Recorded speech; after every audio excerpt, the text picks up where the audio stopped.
Alright, so we're going to be building the pockets. I pre-cut a bunch of stuff. 6-inch wide strips of fabric, which are going to be wrapped around 2-inch wide strips, which make up the sides of the pockets. Be like so, stitched along there, stitched along there. That'll fold over. Of course, we're going to cut off the excess, fold it into a point, stitch it up, and put a button on it. Snap button, but yeah. Got enough to make 5 pockets all laid out.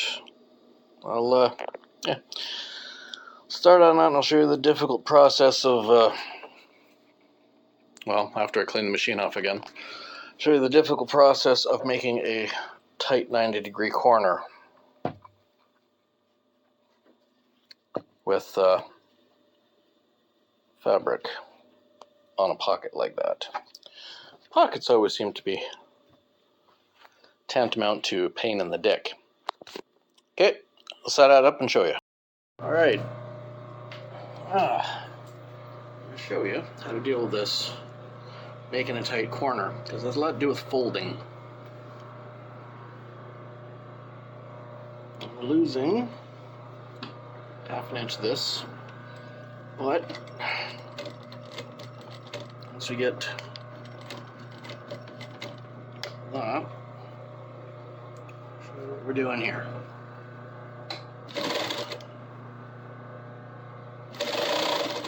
Get down towards the corner. When you get to the 90 point, the same distance from the end as you are from the side, which is difficult to tell unless you're used to measuring stuff like this, right there. That's when you lift this.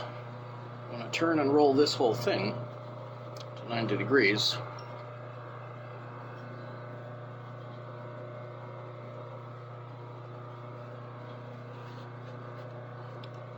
Including the fold. And you need this for that, because you gotta pull that around so that it meets the corner too.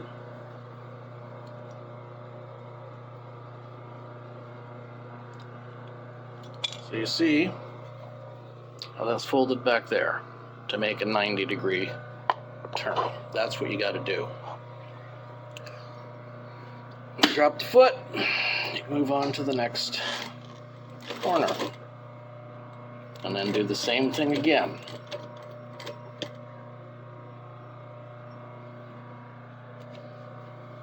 Roll the whole thing over.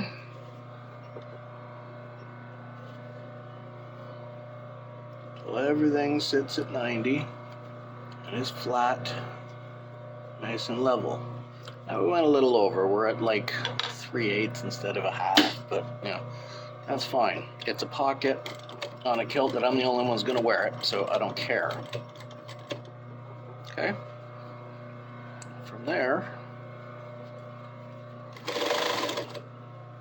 just go up where it ends, and back stitch it, and front stitch it.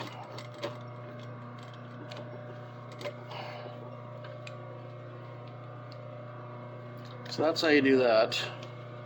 You can see it from the top. Well, from that. And we'll do this one where you get to see it from this side.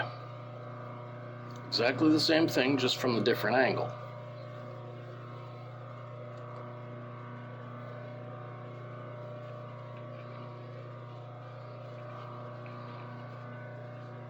Just to see if it works.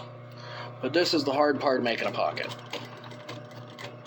Pockets always seem to be a pain. Yes, they do. But they're worth it and necessary for the structure of many patterns. Like if you're gonna make cargo pants, I have a hell of a time making cargo pants without pockets, you know.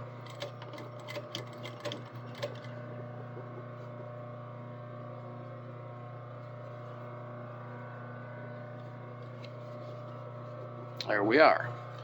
So, we got it in the right spot from this side so you can see the angle a little bit better.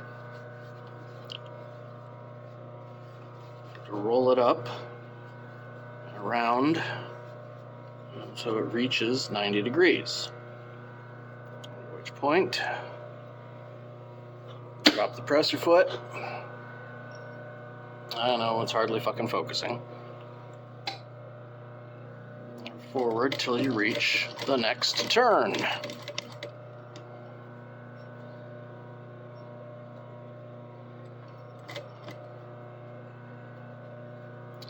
Do the same thing again. And again, you have to bend that around and fold it and twist it to get it straight. Once it's straight and everything's flat underneath there, even and level, you can drop it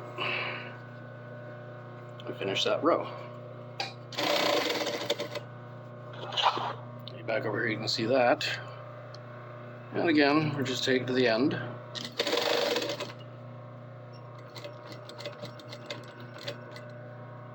Back stitch it. Now, we got to finish those seams. So see, we got that bag, turn inside out.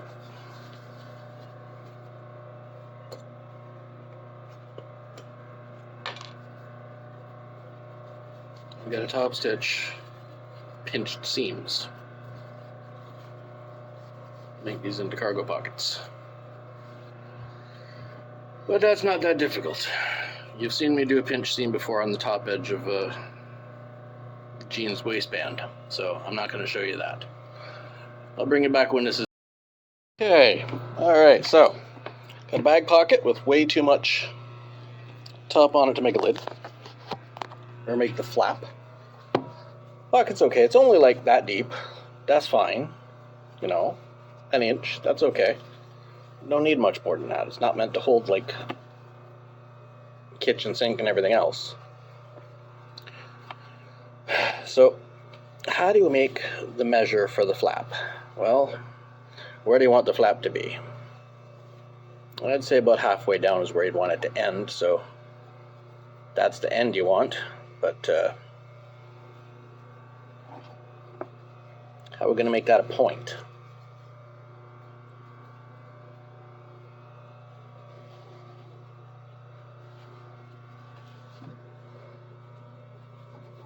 How about we measure? Well, that's about right there. So how about we measure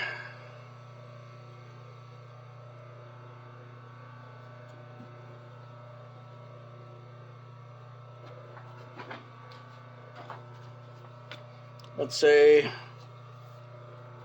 3 inches up. No.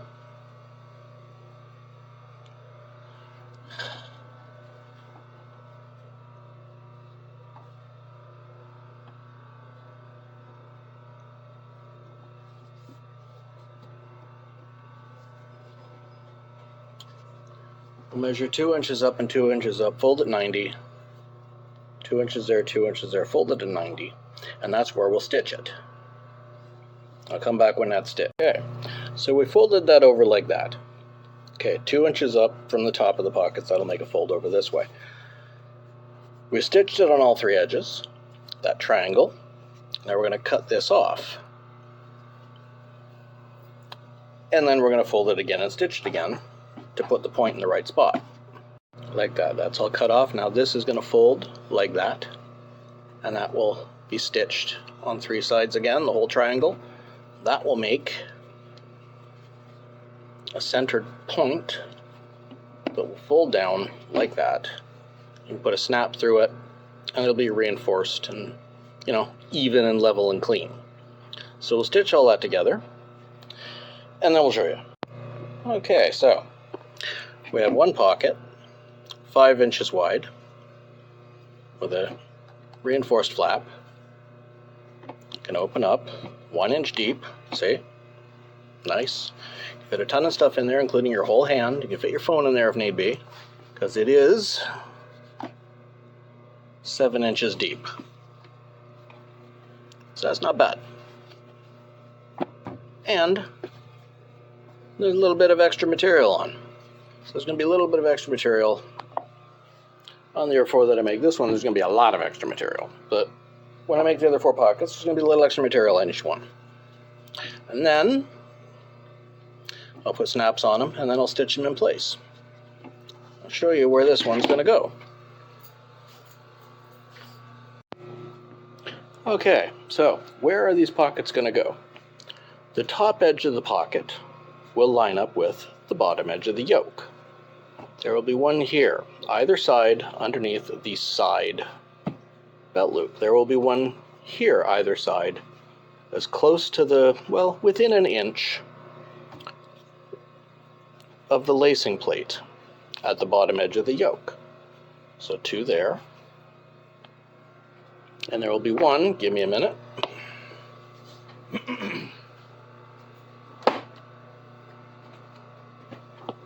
There will be one dead center in the middle of the apron between all the buttons.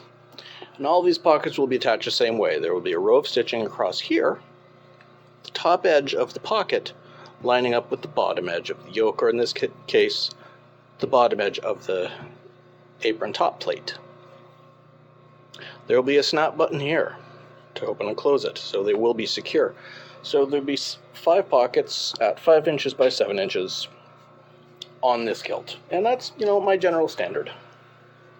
So once all of these are done and attached, then I'll show you the finished piece. But yeah, that's basically it.